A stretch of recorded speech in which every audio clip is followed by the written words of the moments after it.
Hello everyone, আসসালামু আলাইকুম। আমি ইশরাত জাহান। আজকে দেখাবো জেনারেটিভ অ্যাডভার্সাল নেটওয়ার্ক।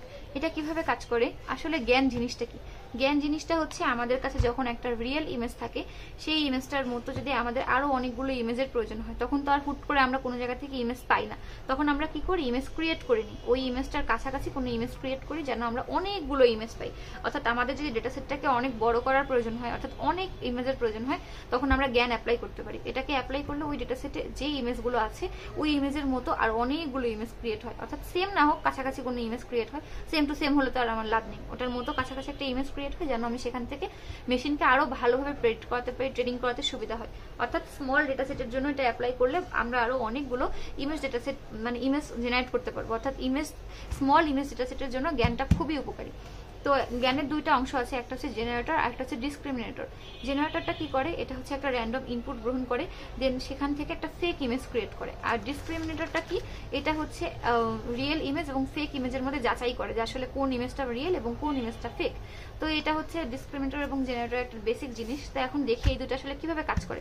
সাপোজ আমার এখানে একটা র্যান্ডম ইমেজ আছে, র্যান্ডম ইনপুট আছে, এখান থেকে জেনারেটর কি করলো, একটা স্যাম্পল কালেক্ট করলো। কালেক্ট করে ও বললো যে হ্যাঁ এটাই হচ্ছে রিয়েল ইমেজ। তো ওটা কি করলো, রিয়েল ইমেজ বলে ও ডিসক্রিমিনেটরের কাছে দিল।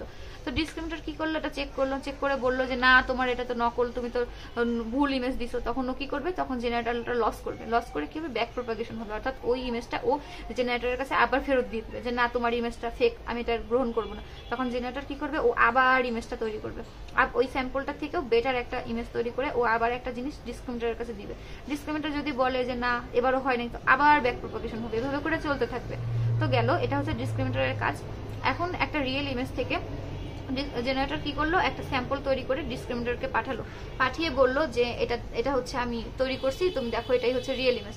ডিসক্রিমিনেটর কি করলো, ওই ফেক ইমেজটা দেখে বুঝতে পারলো না যে না এটা কি রিয়েল ইমেজ নাকি ফেক ইমেজ। ও কি করলো, হেরে গেল। অর্থাৎ ডিসক্রিমিনেটর লস করলো। ও যদি বুঝতে না পারে যে হ্যাঁ এটা হচ্ছে তোমার ফেক, তখন ওইটা হচ্ছে জেনারেটর পাস করে যাবে। আর যদি ও বুঝতে পারে যে না এটা রিয়েল ইমেজ ছিল না, তখন ওটা আবার ও ব্যাক প্রপাগেশন করবে। অর্থাৎ ডিসক্রিমিনেটর যদি লস করে যায়, তখন ও কি করবে, ও এটাকে রিয়েল ইমেজ হিসেবে মেনে নিবে। অর্থাৎ ও এখানে ফেরত যাবে এবং বলবে যে হ্যাঁ তোমার ইমেজটা রিয়েল। তো এভাবে কি হয়, জেনারেটর এবং ডিসক্রিমিনেটরের মধ্যে একটা কম্পিটিশন চলে। ওরা দুজনের সাথে কম্পিটিশন করে। এই কম্পিটিশন থেকে একটা লাভ হয় যে জেনারেটর যে ইমেজটা তৈরি করে, ডিসক্রিমিনেটর সেটা থেকে চেক করে যখন জেনারেটরটা জিতে যায় এবং ডিসক্রিমিনেটর হেরে যায়, তখন আমরা একটা নতুন ইমেজ তৈরি করতে পারি। এই পুরো প্রসেসটাই হচ্ছে জ্ঞানের। তো আমি এখানে জ্ঞানটা নোট করেছি, আপনাদের যদি দরকার হয় আমি এটা এই ভিডিও ডেসক্রিপশন বক্সে দিয়ে দিব, আপনারা চাইলে সেখান থেকে দেখে নিতে পারেন। ধন্যবাদ, আসসালামু আলাইকুম।